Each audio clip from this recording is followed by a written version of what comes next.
আপনারা জানেন জীবনে আমি কোনো অন্যায়কে কোনোদিন প্রশ্রয় দিইনি। নমস্কার, আমি কৃষ্ণপদ অধিকারী। সোশ্যাল মিডিয়ায় একটা যুব সমাজ আমাকে সমর্থন করেছে এবং ভালোবাসা দিয়েছে,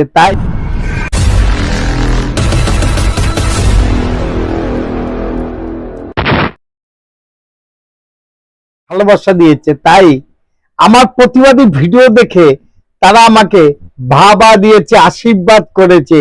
তাই আমি তো প্রতিবাদী ভিডিও করি। যদি ভিডিওটা ভালো লাগে লাইক শেয়ার কমেন্ট করবেন। আমার চ্যানেল নাম don't care, Facebook page Krishnapada অধিকারী।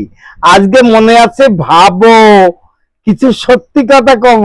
সত্যি কথাগুলো শুনবেন, আপনারা অবশ্যই শুনবেন, শোনার প্রয়োজন আছে। কারণ কি, আজকে যে সত্যি কথাগুলো আপনাদের সামনে বলতে এসছি এবং বলতে চাচ্ছি, সেখানে দাঁড়িয়ে সরকারি যে পঞ্চায়েতটা জানেন তো, যারা গ্রামগঞ্জে বসবাস করেন তারা সবাই জানেন যে পঞ্চায়েতে একটা কর্ম জন্য যদি আপনি যান, একটা যে কোনো দরকারের জন্য যদি যান, সেখানেও কাটমানি আছে। জানেন কি? জানেন না? বিশ্বাস হচ্ছে না তো হবে দেখার পরে। কারণ সামনে তো 26-এ ইলেকশন আছে। এখানে কোনো কিছু নেই, চাল চোর, গরু চোর, কয়লা চোর, চাকরি চোর, সব জেলখানায়। এখন এই সাধারণ জনগণের কাছ থেকে কিভাবে লুটবে আর কিভাবে লুটতে চাচ্ছে এই বর্তমানে জনপ্রিয় মুখ্যমন্ত্রী। প্রমাণ আছে, প্রমাণ করে দেব। পঞ্চায়েতেও তালিকা দেওয়া হলো, এত টাকা এই কর্মের জন্য লাগবে, এত টাকা এই কর্মের জন্য লাগবে।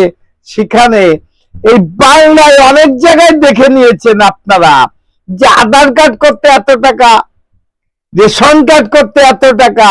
সেখানে পঞ্চায়েতও নোটিশ টানিয়ে দিল।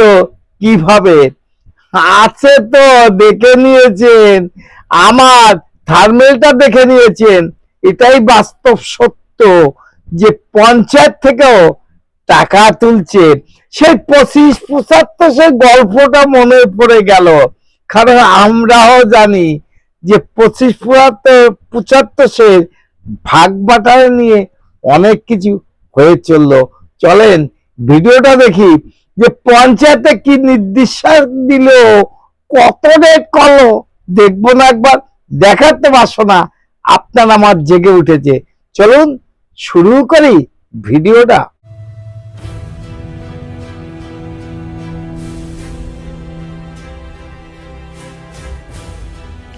ফেলো করি মাখো তেল।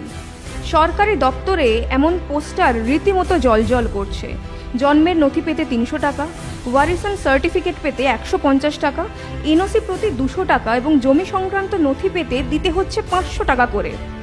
ইংরেজি বাংলা পোস্টারে ঠিক এইভাবেই রীতিমতো বিভিন্ন সরকারি পরিষেবার জন্য টাকার তালিকা তৈরি করে গ্রাম পঞ্চায়েতে বিজ্ঞপ্তি প্রকাশ করেছে মমতা সরকারের পঞ্চায়েত প্রশাসন। নাগরিক পরিষেবা দিতে টাকা দিতে হবে, এ কেমন নিয়ম? তবে কি একেই কাটমানি বলে? সরকারি দপ্তরে টাকার বিনিময়ে কাজ। তৃণমূলের বিরুদ্ধে ক্ষোভ উগরে দিলেন সাধারণ মানুষ। সবই ইলিগাল। প্রথমত জনসাধারণকে আগে কনফার্ম করতে হবে, ঢেলে দিতে হবে, ঢেলে সভা দিয়ে জানাতে হবে, জনসাধারণ তার ওপেনিং হবে। এবং পাঁচটি অঞ্চলে 3-4টি প্রধান একদম ওয়াকওভার দিয়ে চলে গেছে, অ্যাসেসমেন্ট তৈরি করেনি।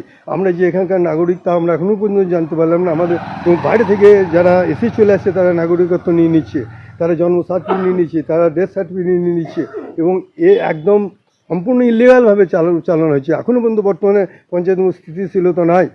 কিছুদিন আগে আমরা শুনেছিলাম, দেখলাম যে একটা ঘরের জন্য টাকা নেওয়া হয়েছিল, অফিসার সাসপেন্ড হয়ে গেছেন, তিনাকে আবার দরখাস্ত করে আবার তাকে উইথড্র করে নিলেন এবং সেখানে সকলেই ইনভলভ হয়ে আছে। একজন ডাইরেক্ট প্রত্যেকে কথা বলেন না। এবং পঞ্চায়েতে যে কাজগুলি হচ্ছে নানান এতে সম্পূর্ণভাবেই বেআইনিভাবে কাজ হচ্ছে।